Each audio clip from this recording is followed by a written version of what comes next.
జగన్ గారి పరిపాలన ఎలా ఉందండి? బాగానే ఉందండి, అన్ని బాగానే ఉన్నాయండి. మరి ఈసారి గెలుస్తారంట? గెలుస్తారండి, ఈసారి వెళ్తారండి. అంటే సరిగ్గా ఏం చేయట్లేదు, అభివృద్ధి ఏం చేయట్లేదు అంటున్నారు కదా. ఎవరు అంటున్నారండి? బాగానే చేస్తున్నారండి, అన్ని బాగానే చేస్తున్నారు. మరి ఖచ్చితంగా ఓడిస్తామని పవన్ కళ్యాణ్ గారు అంటున్నారు కదా, గెలుస్తారంటారా మరి జగన్ గారు? గెలుస్తారు. ఈ సంక్షేమ పథకాలు పెట్టారు కదా, మరి వాటి వల్ల ఏమైనా ఉపయోగాలు ఉన్నాయా మీకు? ఏమన్నా ఏమి లేవు.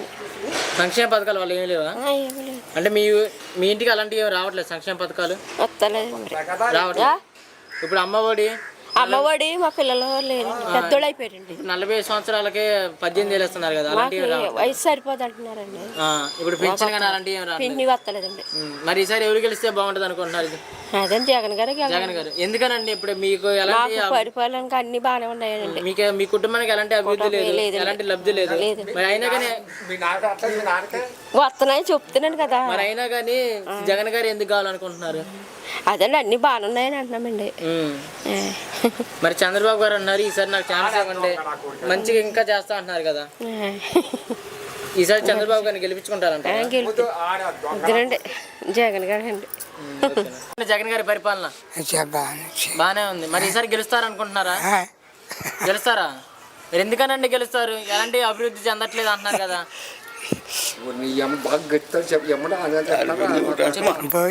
మాకు ఆయన పెట్టినాడు, అన్ని చేస్తున్నాడు, ఆయన చేస్తున్నాడు ఇప్పుడు మట్టుకి.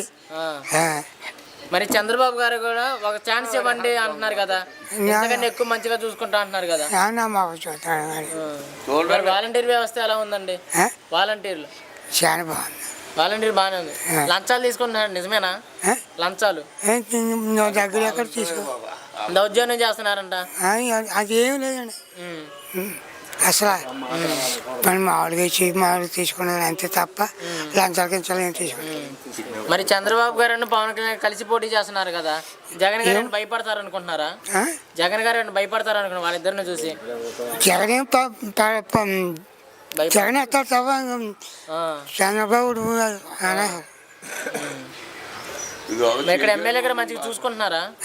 ఎమ్మెల్యే గారు మంచిగా చూసుకుంటున్నారా? మరి అలాంటి అంటే సమస్యలు తెలుసుకోవట్లేదు, పరిష్కరించట్లేదు అంటున్నారు కదా. ఏమన్నా మరి ఇప్పుడు మటుకు బాగానే ఉంది, ఇప్పుడు మటుకు దేవుడా ఎంత బాగా. మరి ఈసారి జగన్ గారు గెలుస్తారనుకుంటున్నారా? ఓకేనండి. 2024 ఎలా ఉండబోతున్నాను ఎలక్షన్స్? బాగానే ఉంటుందండి. మరి జగన్ గారు గెలుస్తారనుకుంటున్నాను? గెలుస్తారండి. ఎందుకనండి? ఎందుకంటే ఆయన చేసే పనులు అలాగ ఉంటున్నాయి కాబట్టి, ఆయన చేసే అన్ని మంచి పనులు కాబట్టి ఆయనే గెలుస్తారని మా నమ్మకం అండి. సంక్షేమ పథకాలు పెట్టారు కదా, వాటి వల్ల ఏమైనా ఉపయోగాలు ఉన్నాయంటారా? ఉపయోగాలు కదండి మరి. మరి అవి అనవసరంగా పెట్టారు, వాటి వల్ల ఎలాంటి ఉపయోగం లేదు అంటున్నారు కదా. అంటారు తెలియని వాళ్ళు. మరి ఇలాంటి పథకాలు తీసుకుంటారు కదండి. మరి ఇలా పథకాలు పెట్టడం వల్ల ప్రజలు సోమరిపోతులు అవుతున్నారు అంటున్నారు కదా, చంద్రబాబు గారు అంటున్నారు, నిజమేనా? అలాగని ఎందుకు అనుకుంటారా? ఆయన అలా అంటారండి, ఆయన పదవిలో లేడు కాబట్టి. ఇప్పుడు చంద్రబాబు గారు పవన్ కళ్యాణ్ ఇద్దరు కలిసి పోటీ చేస్తున్నారు కదా, మరి జగన్ గారు భయపడతారు అనుకుంటున్నారా? ఏం భయపడరు.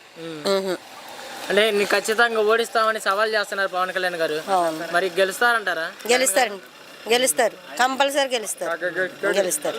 అంటే ఈ పథకాలన్నీ ఓన్లీ వైసీపీ పార్టీ వాళ్ళకే వస్తాయి, మిగిలిన వాళ్ళకి రావట్లేదు అన్న కదా. లేదు, అందరికీ వస్తాయి, అందరికీ వర్తిస్తాయి. ఇక్కడ వాలంటీర్ వ్యవస్థ ఎలా ఉందండి? బాగుంటుంది. అంటే వాళ్ళు లంచాలు తీసుకుంటారు? లేదు లేదు లేదు, అలాంటిది లేదు. అస్సలు దౌర్జన్యం చేస్తున్నారంట? అస్సలేది లేదండి. మరి ఇక్కడ ఎమ్మెల్యే గారు ఎవరండి? ఎమ్మెల్యే గారు రాజు గారు. మరి ఆయన గారు మంచిగా చూసుకుంటున్నారా? బాగానే చూస్తారండి, బాగానే వస్తారు. మరి జనాల గురించి అలా పట్టించుకోరు అంటున్నారు కదా. లేదండి, వస్తారు. ఆయన పట్టించుకోకపోతే ఎలా అండి? మరి ఈసారి గెలుస్తారనుకుంటారా? కంపల్సరీ అండి, ఎమ్మెల్యే గారు.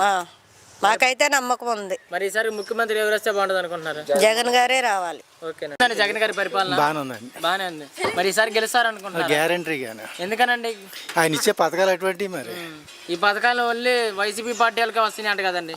ఏది అనుకుంటారు కానండి, అన్ని వేస్ట్ కానండి. ఇచ్చి ఓడిగా ఉండాలి కదా ముంగట. గ్యారంటీగా జగన్ అండి. ఈ పథకాలు ఇవ్వటం వల్ల రాష్ట్రం మొత్తం అప్పుల్లో కూరుకుపోయిందని అంటున్నారు. అప్పులు చేయనోడు ఎవడాడు?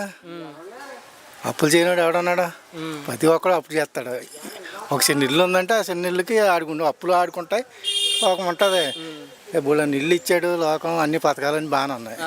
ఈ పథకాల వల్ల ప్రజలు సోమరపోతు అవుతున్నారు, నిజమేనా? ఎందుకు అవుతారు? పని చేసుకునే వాడికి కష్టపడే వాడికి ఇస్తే బాగున్నాడు అవుతున్నాడు కదా. దరిద్రులాగా ఉంటున్నాడు. మరి ఇంతవరకు ఏ పార్టీ ఎవడ ఇవ్వలేదు. జగన్ గారు మాత్రం నెంబర్ 1 ఇస్తున్నాడు. మరి ఇక్కడ వాలంటీర్ వ్యవస్థ ఎలా ఉంది? నెంబర్ 1. అంటే వాళ్ళు లంచాలు తీసుకున్నారు, నిజమేనా? అది లేదు, అలాంటిది ఏం లేదు. నీకు ఏది కావాలన్నా మనకి వాళ్ళు ఇమీడియట్గా వస్తున్నారు. మన పని మనకి చేసి పెడుతున్నారు. మనం వెళ్ళి అక్కడికి వెళ్ళి కూర్చోక్కర్లేదు. మరి ఇక్కడ ఎమ్మెల్యే గారు ఎవరండి? రాజు గారు. ఆయన గారు మంచిగా చూసుకుంటున్నారా? బాగా చూసుకుంటారు. అంటే జనాల గురించి అలా పట్టించుకోరు, సమస్యలు ఎలాంటి తెలుసుకోరు అంటున్నారు కదా. ఇప్పుడు ఎవడో అంటే దానికి అంత ఇబ్బంది ఏం లేదు. గ్యారెంటీగా జగన్. ఇప్పుడు వైఎస్ షర్మిలా గారు కాంగ్రెస్ పార్టీలో జాయిన్ అయ్యారు. మరి ఏపీలో పోటీ చేస్తామంటున్నారు. మరి ఆవిడ గురించి మనకి అంత అవగాహన లేదు. ఆవిడ మొన్నటిదాకా హైదరాబాద్లో అనుకుంది. మరి మళ్ళీ ఆంధ్రాలోకి వస్తే అప్పుడు తర్వాత ఏం చెప్తామండి. ఆంధ్రప్రదేశ్లో వస్తే ఓట్లు ఏమైనా చీలే అవకాశాలు ఉంటాయి అంటారా? అలాంటిది ఇంతవరకు జగన్ బాగుంది. ఈసారి అభివృద్ధి అంటే అభివృద్ధి జరుగుతుంది. ఫస్ట్లో మనకి ఈ కరోనా ఈ వత్తులో కొంత ఇబ్బందులు ఉంటాయి. సంవత్సరం అందది ఎవరికన్నా ఇబ్బందులు ఉంటాయి. అప్పులంటే ఉంటాయి. మరి అప్పులు లేకుండా ఈ వరకే అప్పులు లేకుండా ఎవరికి ఇవ్వకుండానే అప్పులు ఉన్నాయి కదా. ఇప్పుడు ఈ వరకే ఈ పథకాలు ఎవరికి ప్రతి ఒక్కళ్ళకి 18-40 సంవత్సరాలు 45 వాళ్ళకి ఈ చేతి వృత్తులు చేసుకునే వాళ్ళకి 15,000 ఇస్తున్నాడు. ఏదో దానికి మనకి ఇంచుమించు చేయనవుతుగా. ఇప్పుడు ఆయన 10,000 ఇచ్చాడు అనుకో, 3 ట్రిప్పులు వేసాడు 30,000. 30,000 దేనికో దానికి కలుతుంది కదా. అంత ముంగడు ఎవరికి ఇవ్వలేదు కదా. ఎవరికైనా ఇచ్చారా? లేదు.